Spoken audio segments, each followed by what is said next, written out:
The dress was still hanging in my closet, still wrapped in the plastic from the store, when I found out the wedding had already happened. I want you to sit with that for a moment, because I did.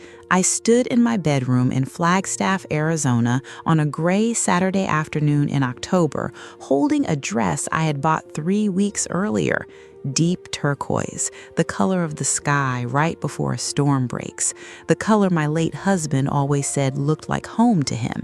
And I was holding my phone in the other hand, scrolling through photographs a woman named Carol from my quilting circle had sent me, not knowing what she was sending. "Helen, isn't this your son? Didn't know Daniel got married. Beautiful venue. Look at those lights." 6 photographs. A vineyard outside Sedona, string lights strung between cottonwood trees, red rock going gold in the last of the sun. My son Daniel in a charcoal suit I had never seen him wear, his hand laced with a woman's hand I recognized as Ashley, his fiancée, his wife apparently now, and behind them easily 40 faces I did not know. Not one moment, not one single photograph of me. I did not cry right away. That surprised me. I have buried a husband and both of my parents, and I know what grief feels like when it arrives all at once, a wave that knocks the air clean out of your chest. This was not that. This was slower. This was cold water rising around my ankles while I stood very still in my own bedroom, trying to understand how I had gotten there. I sat down on the edge of my bed, the dress still folded across my lap, and I read the caption beneath the photographs again. 3 weeks ago.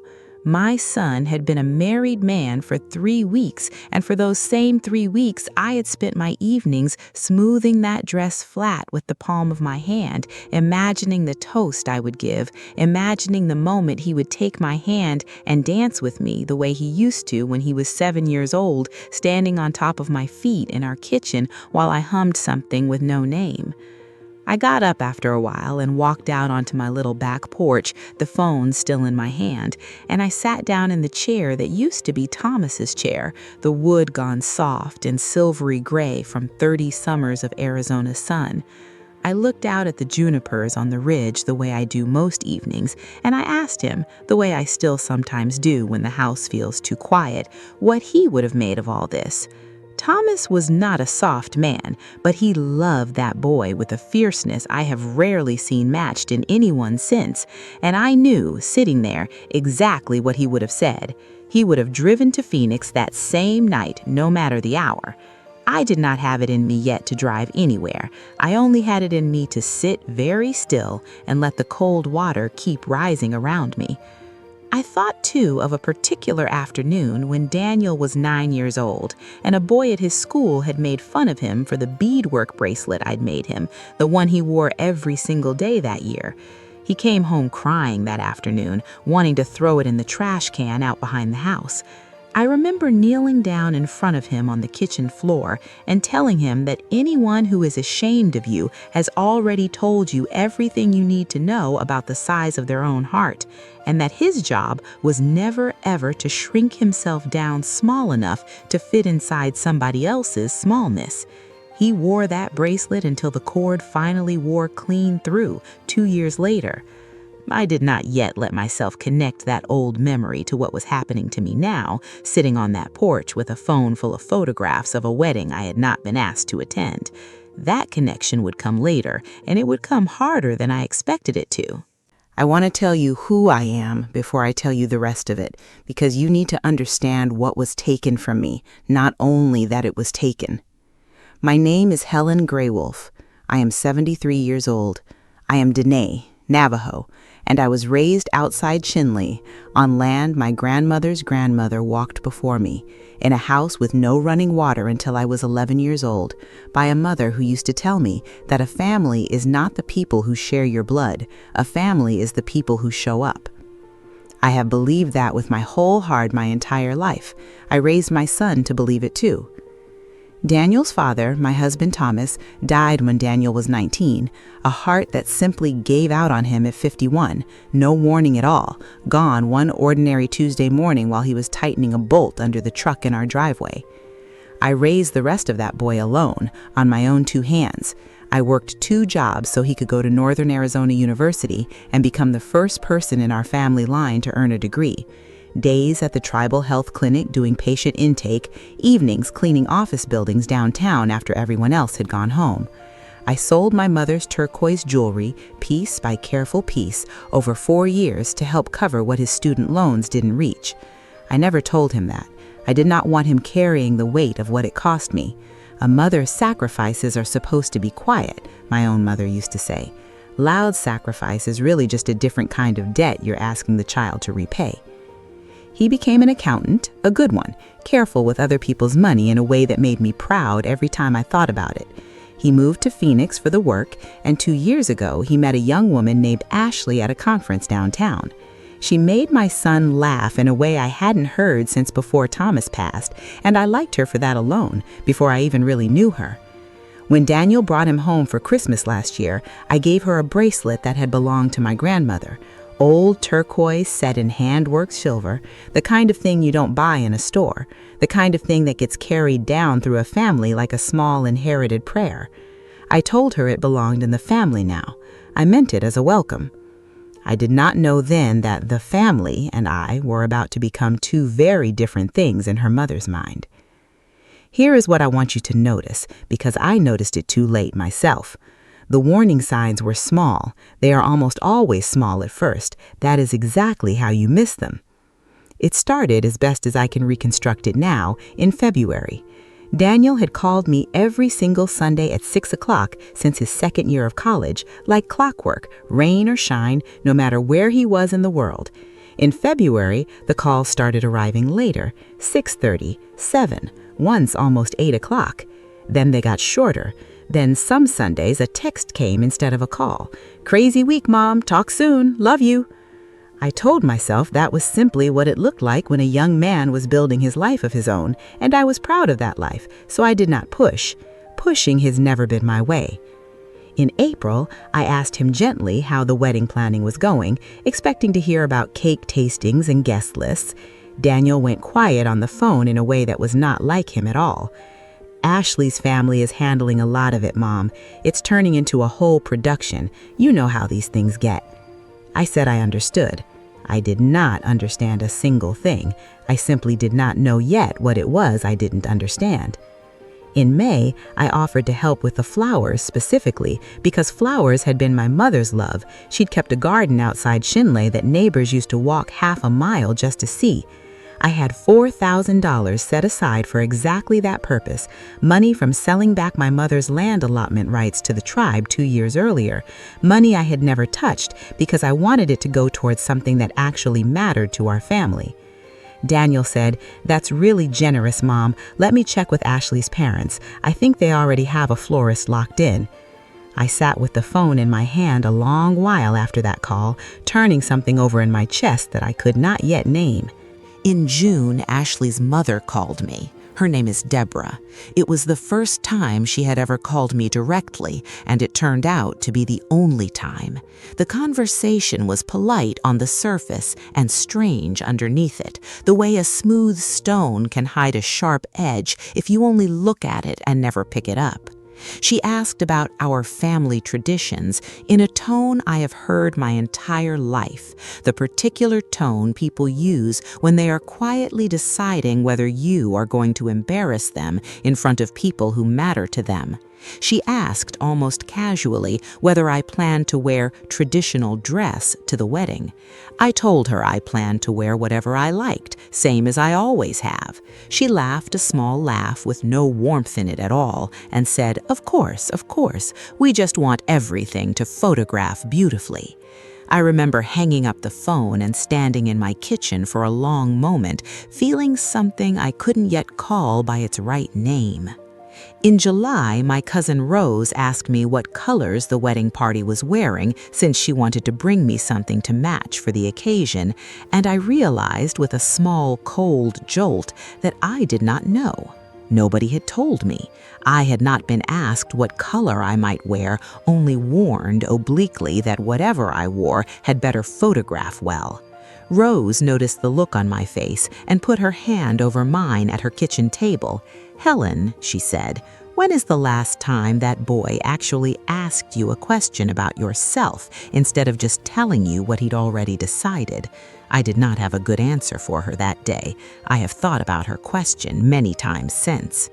That same month, our chapter house held its summer gathering, and I sat with the other elders under the shade structure the way I do every year, listening to young families laugh and children chase each other through the dust. An old friend of my mother's, a woman named Bessie, who must be past 90 now, asked me when my son's wedding was, and I told her I honestly wasn't certain of the exact date yet. She looked at me a long moment with the kind of eyes that have seen 4 generations come and go, and she said, "A wedding a mother doesn't know the date of is not yet a wedding that includes her, Helen. You remember that."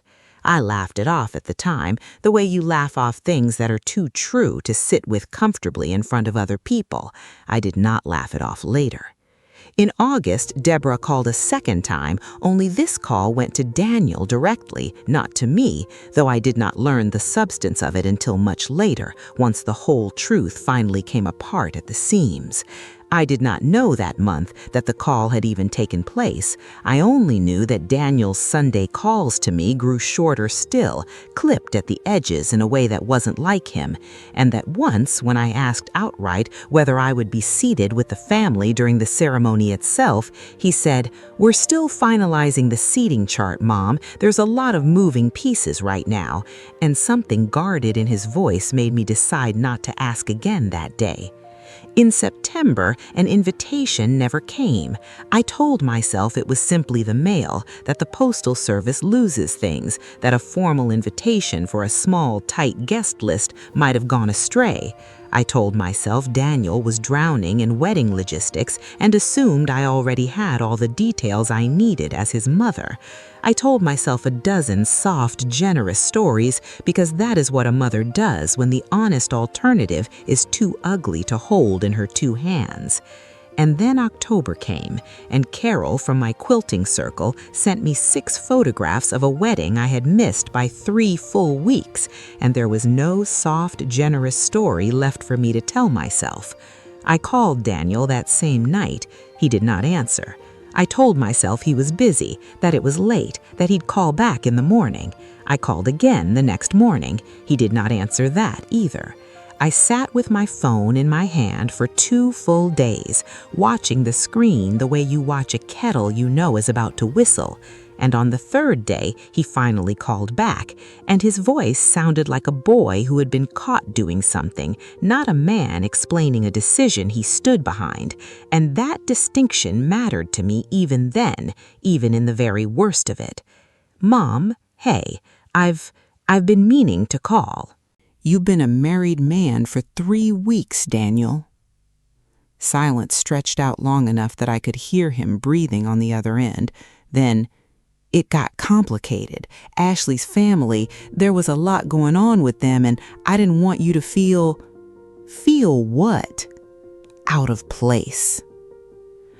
I have thought about those 2 words more than almost anything anyone has ever said to me in my entire life. Out of place. At my own son's wedding, the boy I carried for 9 months and labored to bring into this world.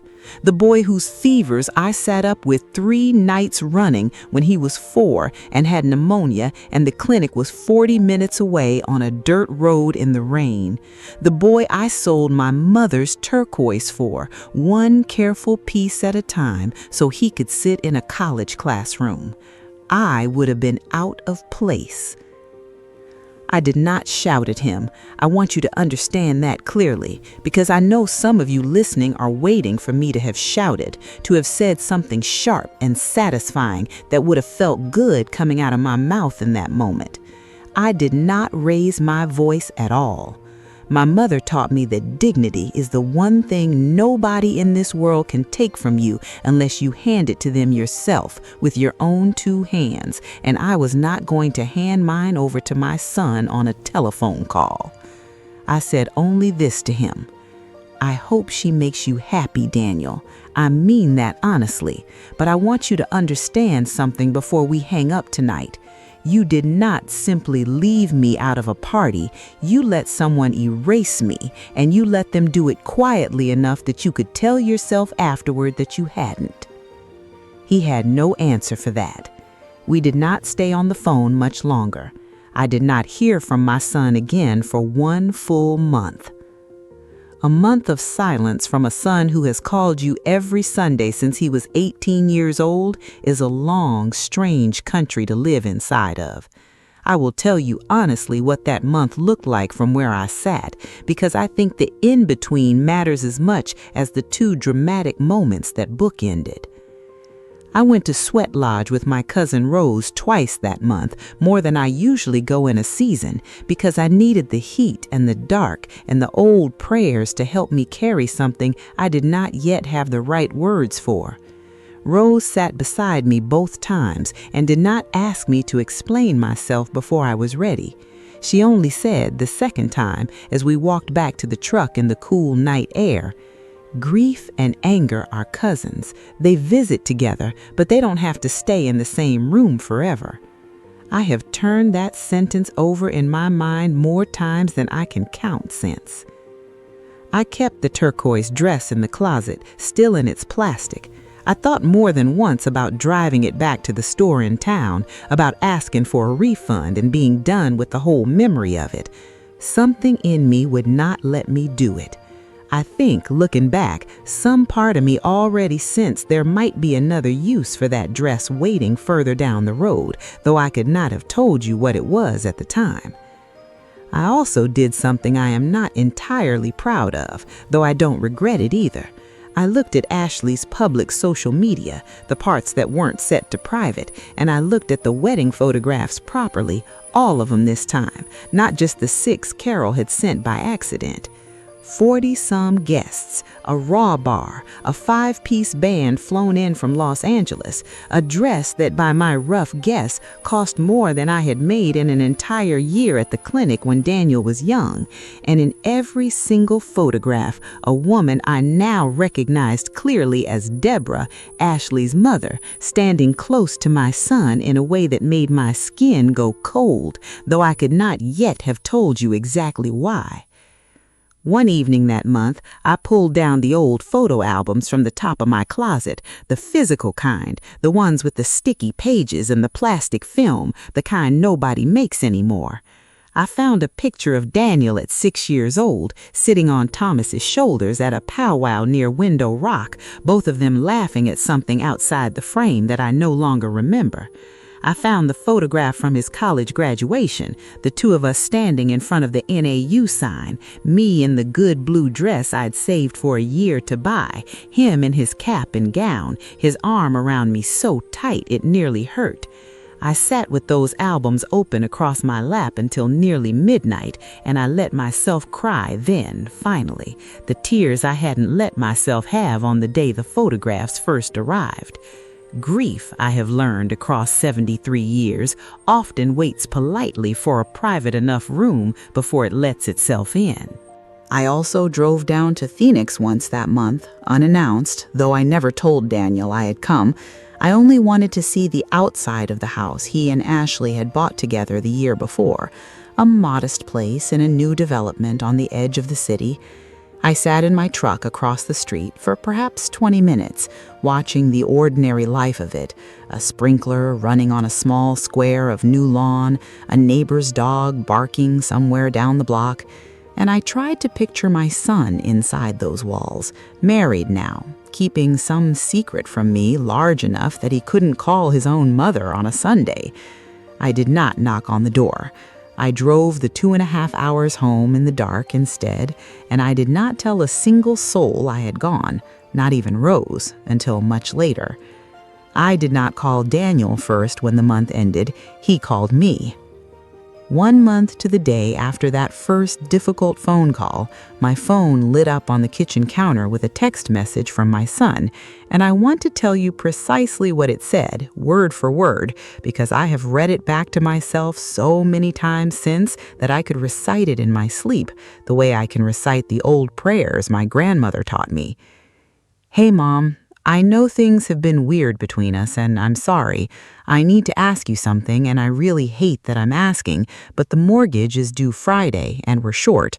Ashley's parents helped a ton with the wedding, but it turns out that kind of drained things on our end more than we planned for. Could you help with $6,000? I'll pay you back, I promise you that. I wouldn't ask if it wasn't serious, Mom. Please. I sat down at my own kitchen table with that message glowing on the screen in front of me for a long time. $6,000, almost to the dollar, the exact amount I had set aside months earlier for wedding flowers I had been quietly told I wasn't needed to provide. Here is where this story could have gone one of two easy directions, and I want to be honest that neither of them is what actually happened, because life very rarely hands you the simple version of anything. The easy, bitter version is that I say no immediately, and I feel righteous about it, and that is the end of the story right there. The easy, foolish version is that I say yes immediately because he is my only child, and old wounds don't erase that plain fact, and I hand the money over and swallow the hurt the way I have swallowed so many hurts before, because that has always been my habit as a mother. I did neither of those things. I did something slower. And it is the part of this story I believe matters most, because it is the part where I finally understood what had actually happened to my family, not merely what I had assumed had happened, sitting alone with my anger for a month. I did not answer Daniel's text that same hour. Instead, I called my cousin Rose, whose daughter Michelle works downtown in Phoenix and moves in some of the same circles Ashley's family does, doing event coordination for hotels the wealthy like to hold their parties in. I asked Rose whether Michelle had heard anything at all about Daniel's wedding, about Deborah, about any of it. What Rose told me 2 days later, after making a few careful calls of her own, changed the entire shape of what I believed had happened to me. My son had wanted to invite me. He had fought for it quietly, in the clumsy way of a man who has never had to stand up to a mother-in-law before and does not yet know how the fighting is done. Deborah had told him back in April, around the very same time he'd gone quiet with me on the phone about the wedding planning, that a wedding photographed for their social circle couldn't carry certain optics, her exact words according to Michelle, and that if I attended dressed as myself, seated as family, acknowledged in the program the way a groom's mother is supposed to be acknowledged, people would start asking questions about Daniel's background that she had no intention of answering at her daughter's wedding. She had told him plainly that if he insisted on including me the way I deserved, she and her husband would withdraw the $60,000 they had already offered toward the venue and the catering, and the whole wedding, deposits and all, would have to be canceled with 6 weeks' notice. Daniel had believed, in that moment standing at some kitchen island in Phoenix I have never seen, that he was choosing between his mother's feelings and his fiancée's entire future. He chose what he believed, in his panic, was the smaller wound to inflict. He was wrong about that. But hearing it laid out plainly by Rose, I understood something I had not let myself understand in the month of silence before. My son had not been cold. He had not been ashamed of me in the simple, ugly way I had first assumed, alone in my kitchen with 6 photographs and no explanation. He had been weak, in a very specific and very human way. A man who had never once in his life had to learn how to stand up to money because his own mother had never had enough money to teach him that particular lesson. There was still more, and Rose told it to me carefully, the way you hand someone something you know is going to be heavy before it even leaves your fingers. Michelle had also heard, secondhand, that Deborah had told several of her own friends in the weeks leading up to the wedding that Daniel's mother wasn't going to make it due to a supposed health issue, a lie invented whole cloth, apparently, to explain my absence to guests who might otherwise have asked why the groom's own mother wasn't present. Somewhere in Sedona, 40 strangers believed I was too unwell to attend my own wedding ceremony, when in truth I had been sitting 70 miles away in perfect health, holding a dress I never got to wear. That particular piece of the story struck me harder than almost anything else Rose told me that week. It is one thing to be quietly excluded. It is another thing entirely to have a story invented about your own body to cover for the exclusion, so that no one in the room would think to ask an uncomfortable question on your behalf. I sat with that piece of information for the better part of a day before I called Daniel back. I wanted to be certain when I finally spoke to him that I was speaking from clarity and not from the raw heat of that particular betrayal. I have learned across 73 years that the words you say in the first hour of learning something terrible are rarely the words you would choose to stand behind a week later. And the mortgage, that part of it was true too. And it turned out to be worse than I could have guessed sitting at my kitchen table with his text glowing in front of me. Deborah and her husband had, in fact, paid for the great majority of the wedding, $60,000, exactly as they had promised Daniel and Ashley all along. But 3 weeks after the ceremony, the very same 3 weeks I had spent grieving in silence, Deborah had sat Daniel and Ashley down and asked for a portion of it back. Not as a gift given freely, which is what it had been called at every planning dinner for a year, reframed now, quietly, as a loan, with interest attached, with a signed promissory note that Daniel and Ashley had felt too cornered, too grateful, too newly married to refuse, due in full within 12 months. The mortgage payment my son was suddenly short on was not some unrelated coincidence of bad timing. It was the very first bill to come due after his new in-laws had ever so quietly turned a wedding gift into a debt with a deadline stamped on it. My son had not merely excluded me from his wedding, he had let himself be bought without fully understanding at the time that he was being bought, and now the people who had done the buying were coming back around to collect what they felt they were owed. I called Daniel back 3 full days after his text arrived, not before. I needed those 3 days, and I want anyone listening tonight who has ever been hurt by someone they love to hear me say this plainly. You are allowed to take your 3 days. You are allowed to gather every scattered piece of yourself back together before you answer a wound with anything at all. Daniel, I said, when he finally picked up, my voice steadier than I expected it to be. I know about Deborah's $60,000. I know about the note she had you and Ashley sign. I know what she told you back in April in your own kitchen about optics and questions and what would happen to the wedding if I came the way I should have come. And I know she told 40 people at that wedding that I was too sick to attend.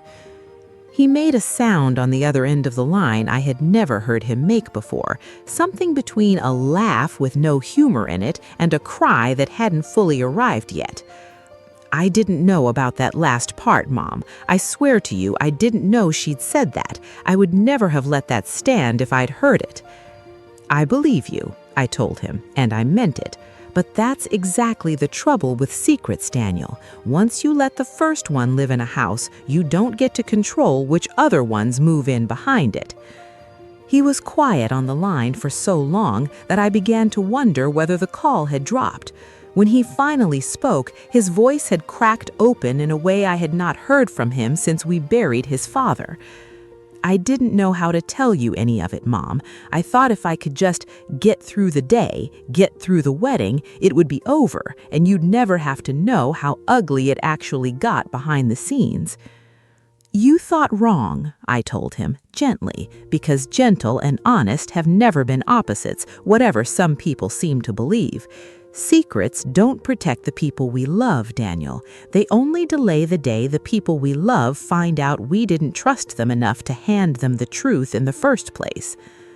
My son cried on that phone call. My grown son, 31 years old, an accountant with a mortgage and a wife, cried the way he used to cry as a small boy who had broken something precious and did not yet know how to fix it. I let him cry. I did not rush in with comfort the way I might once have done, because I have learned at 73 years old that comfort offered too quickly can rob a person of the chance to actually sit inside what they've done and truly feel the shape of it. We stayed on that call for almost 2 hours. I told him plainly that I would not be sending $6,000 into a note that had Deborah's name written across the top of it, not because I no longer loved him, but because that money would not solve his actual problem. It would only buy him one more quiet month before the next demand arrived, the next time his in-laws decided his gratitude carried an unpaid balance still owing.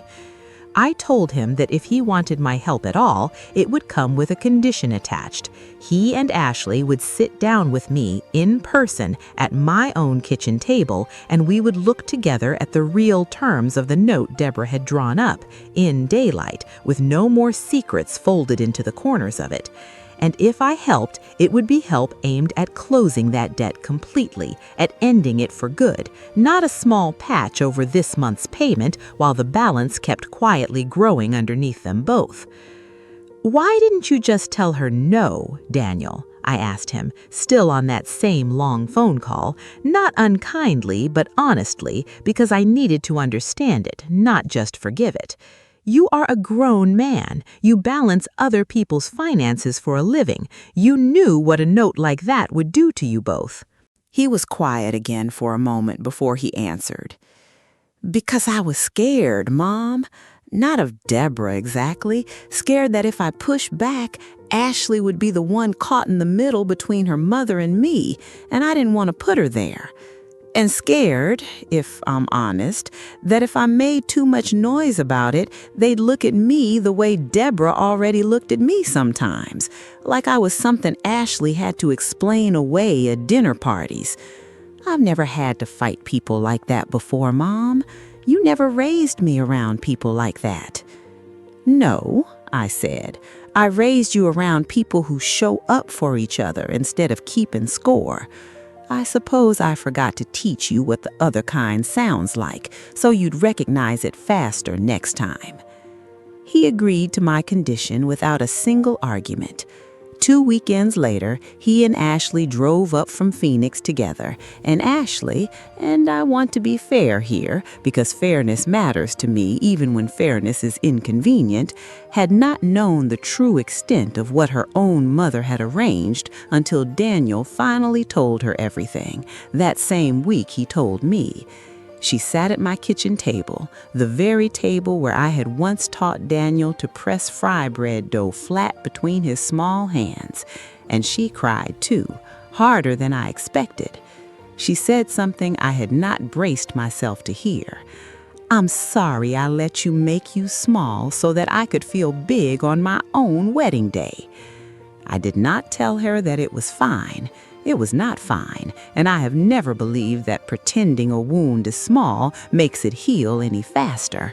But I told her that owning it plainly, out loud, at my table, was the beginning of it someday being fine, and that I was willing to walk that particular road together with her, one honest step at a time, if she was willing to walk it too. We spread the actual note across my kitchen table that same afternoon. Daniel had finally brought a copy, the real one, with Deborah's looping signature at the bottom and an interest rate that made my jaw tighten when I read it. I put on my reading glasses and went through it line by line, the way I once went through every bill and every loan statement when Daniel was small and every dollar had to be accounted for twice before it left the house. I asked Ashley, directly, whether her father knew the note existed or whether it had been entirely her mother's doing. She said her father had signed where he was told to sign and asked very few questions of his wife, same as he had for 30 years of marriage. I understood then that Deborah was not merely a difficult mother-in-law. She was a woman who had built her entire sense of control around exactly this kind of quiet leverage, and my son and his new wife were only the latest people to find themselves standing inside it. I asked Daniel, plainly, whether he understood what would have happened a year from now if I had simply wired him $6,000 the week he asked, no questions attached. He was quiet for a moment, turning it over honestly instead of rushing to reassure me, which I respected. I'd have made this month's payment, and then probably needed help again in 3 or 4 months when the next piece of the note came due, and I'd have kept telling myself it was almost handled right up until it wasn't. I nodded. That was exactly the shape of it. Money handed over out of guilt or grief rarely fixes the actual problem underneath it. It only rents the problem a little more time to grow teeth. We spent the rest of that afternoon making an actual plan instead. Not rescue, but a plan. The kind I would have made with any of the young families I used to help at the clinic when their finances came apart at the seams. A credit union loan at a fair rate to replace Deborah's note entirely, a firm date by which the whole thing would be closed out, my $8,000 going in only once the paperwork closing out Deborah's note was signed and dated, not 1 day before. Ashley cried again at one point, not from sadness this time, but from something closer to relief, and said it was the first time since the wedding that anyone had spoken to her about money like she was a capable adult instead of a problem to be managed. We paid off Deborah's note together in the weeks that followed, Daniel and Ashley from their own savings and a modest loan through their credit union, and me contributing $8,000, more than Daniel had originally asked me for in that first frightened text message, but on my own terms this time, tied directly to the entire debt being closed out for good, not simply 1 month's breathing room bought at the cost of my dignity. Deborah has not spoken one word to me since that day, and her husband has not either. I understand now that some bridges, once you finally see what they were built on underneath, are not worth the labor of rebuilding. I have made peace with that plain fact, the same way I have made peace with harder things across 73 years. 3 months after that first note was finally closed out, Daniel and Ashley drove up to Flagstaff for the fall gathering at our chapter house, the same shade structure where I'd sat with old Bessie the summer before. Ashley wore the bracelet I'd given her, the one with my grandmother's turquoise set in handwork silver, and I noticed her wearing it before she noticed me noticing. She caught my eye across the gathering and touched it lightly with her other hand, the way you touch something you've decided to actually keep. Bessie leaned over to me later that afternoon, watching Daniel help an elder carry a folding table across the dirt, and said only, "That one learned something. Not every young man does." I did not need to explain the whole story to her. She had already seen enough of it in the space of one afternoon. Daniel calls me every single Sunday again, 6 o'clock, like clockwork, the way it used to be before all of this began. Last week, he asked whether I still had the turquoise dress hanging in my closet because he wants to take a photograph of the two of us together wearing it, just him and me, to hang on the wall in the space where the wedding photographs should have gone from the very beginning. I told him yes. I have already taken the plastic off, and I hung it near the window where the morning light catches the color best. My grandmother used to tell me that a family is like a river. It will always eventually find the shape of the land it has been given, but water remembers the way home, even after it has been dammed and diverted for a good while. I believed her when I was young because I had no reason yet not to. I believe her now at 73 because I have lived long enough to watch it happen with my own eyes, inside my own family, at my own kitchen table.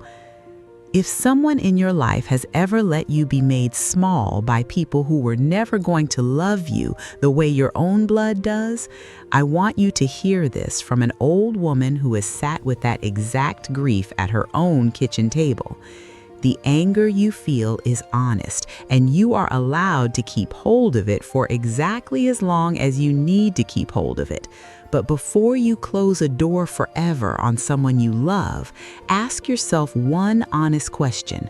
Was the person on the other side of that door cruel to you, or were they simply weak in a single moment when they should have been braver than they knew how to be? Weakness can be forgiven and grown past together over time and with honesty. Cruelty only ever asks you to keep bleeding so that it can keep feeding on what it's taken. Learn to tell the difference the way I finally learned to tell it, and you will know exactly which doors in your life are still worth walking back through. If this story touched something in you tonight, tell me in the comments below. Has someone you loved ever let you be made small in your own family story? And did you find your way back to each other again? Or did the river have to find a new path without them? I read every single one of your words, and I carry them with me the way I still carry my grandmother's. Until next time, walk in beauty and never let anyone else decide where you belong in your own family story.